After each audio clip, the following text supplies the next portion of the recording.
संवाद उपनिषद श्रृंखला में आज का विषय समूह संवाद मीडिया संप्रेषण भाग 45। मैं अपने मन की बात कर रहा हूँ। हमने कभी यह नहीं सोचा कि जो यहाँ पत्रिका में आकर बैठा है वह नौकरी के लिए आकर बैठा है। उसको अपना काम लग रहा है, अपना काम करने आया है। उसको पत्रिका अपना परिवार लग रहा है। एक ही सोच है, मैं अपना काम कर रहा हूँ। जब तक मैं यहाँ हूँ मैं पत्रिका हूँ, पत्रिका मेरी है। यह मेरी नौकरी नहीं है। यह जो कॉन्सेप्ट है, अवधारणा है, उससे आज हम दूर हो रहे हैं। ऑफिस अलग हो गया, मैं अलग हो गया। हमारी भाषा पर भी हमें गहराई से काम करना है। अब इन कंप्यूटर इंटरनेट की भाषा को अखबार में मत आने दो।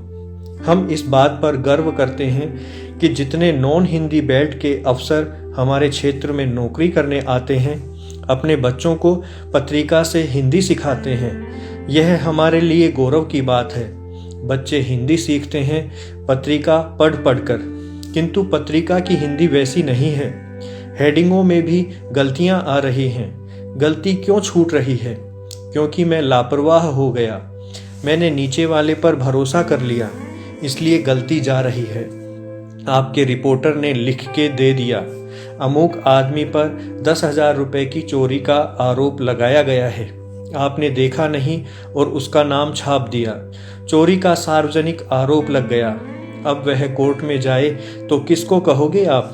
कौन बचाएगा आपको? ऐसे बहुत से केस आते हैं, ज्ञापन आते हैं, चोरी के, घोटालों के, भ्रष्टाचार के। हम बिना कोर्ट का फैसला आए नाम नहीं छाप सकते। आपको ज्ञात होगा, एक पुलिस अफसर हमारे पीछे पड़ा हुआ है, जो डीजी था, होम सेक्रेटरी बन गया। पत्रिका से वह नाराज है। उसका नाम छप गया था। कहता है पत्रिका ने मेरी इज्जत बिगाड़ी है। केस चल रहा है। वह हमारे खिलाफ केस वापस ही नहीं ले रहा है। कहता है छोड़ना नहीं है। ऐसे उदाहरण दे रहा हूँ जिनके सिर पूंछ नहीं है, लेकिन हमारी छोटी सी गलती से वे समस्या बन गई। खबरों की रेलेवेंस भी जरूरी है। हमारी ज़्यादातर बड़ी खबरें पाठक 24 घंटे पहले 10-10 बार टीवी पर देख चुका होता है। हमें तो यह तय करना पड़ेगा कि उन खबरों को अखबार में डिटेल में देना है या नहीं देना है। यह भी देखना होगा कि हमारा पाठक जरूरी खबर से वंचित नहीं रह जाए। हमें अब पूरे फॉर्मेटिंग को चेक करना होगा। अब तो हमारी खबरों का स्वरूप निश्चित रूप से बदल जाना चाहिए।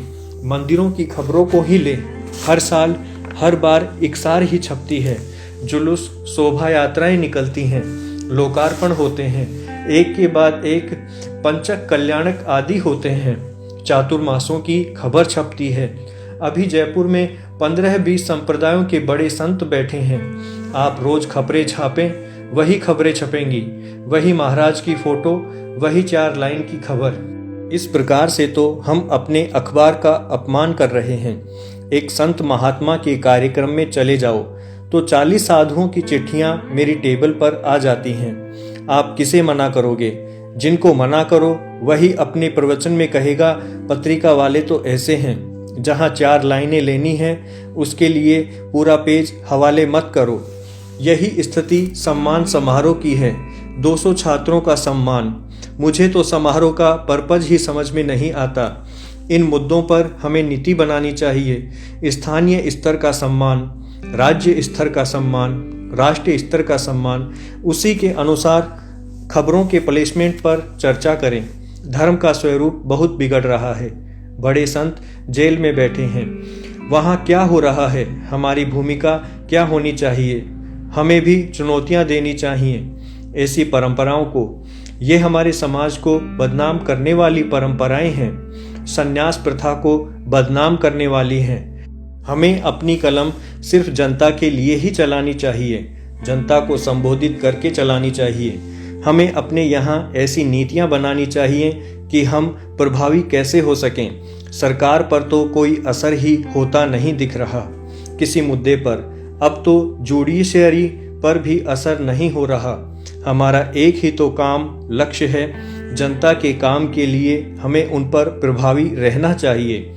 हम नई नीतियाँ बनाएं, व्यवहारिक नीतियाँ, सच्चाई की नीतियाँ, जो पत्रकारिता के सिद्धांत हैं वो तो वो ही रहेंगे, लेकिन जो व्यवहारगत नीतियाँ हैं उनको जैसे हम कपड़े बदलते हैं वैसे ही समय के साथ नीतियाँ बदलनी चाहिए। उधर हमने भाषा को विषय मुद्दा मान लिया, जबकि भाषा तो एक मीडियम है। आप अंग्रेजी के किसी अखबार को उठाकर देखें, उसमें आपको हिंदुस्तान की छवि नज़र नहीं आएगी।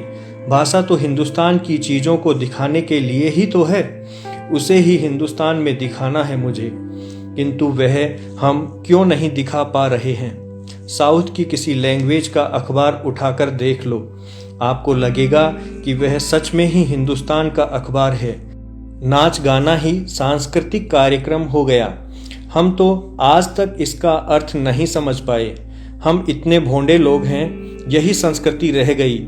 इसीलिए मैं कह रहा हूँ कि ये बातें भी आपके मन को कचोटनी चाहिए। केवल खबरें छापना हमारा काम नहीं है, देश की संस्कृति को भी जिंदा रखना है।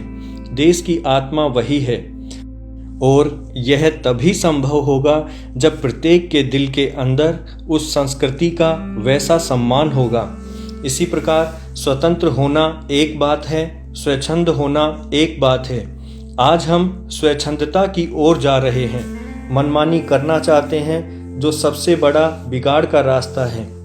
किसी को बिगाड़ना है तो उसको मनमानी करने की छूट दे दो।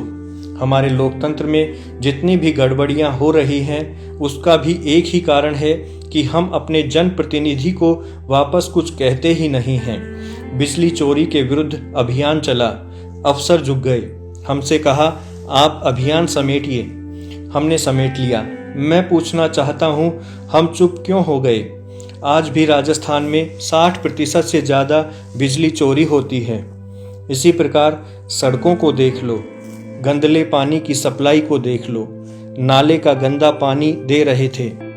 हमने इतना अभियान चलाया, कम से कम 1.5 साल में काफ़ी पाइपलाइनें बदली गई।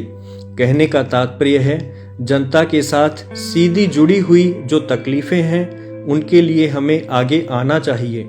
तकलीफ़ किसी के भी हो, दर्द आपके दिल में होना चाहिए, तभी आप पत्रकार बनेंगे।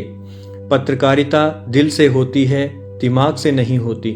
अगर आपके पास दिल है और उस दिल में दर्द है तो उस दर्द को काम में लें। वह दर्द आपकी कलम के अंदर बोलना चाहिए। न सोऊंगा न सोने दूंगा वाला काम है। जिंदगी का सचमुच का मिशन है पत्रकार होना। अखबार में काम करने का अर्थ पत्रकार होना ही नहीं है, वह तो सीधा क्लेरिकल काम है। बाबूशाह, श्री कुलिश जी, उसको एडिटोरियल क्लर्क कहते थे, जिसको पत्रकार की तरह सोचना नहीं आता और जिसके पास जनता के लिए दर्द ही नहीं है, वह पत्रकार नहीं बन सकता। जहाँ पत्रकारिता का दर्द होता है वहाँ शब्द नहीं, संवेदना होती है। यदि आपके अंदर कुछ दर्द है तो समझ लेना आपके अंदर थोड़ा पत्रकार जिंदा है। उस पत्रकार को जिंदा रखना है।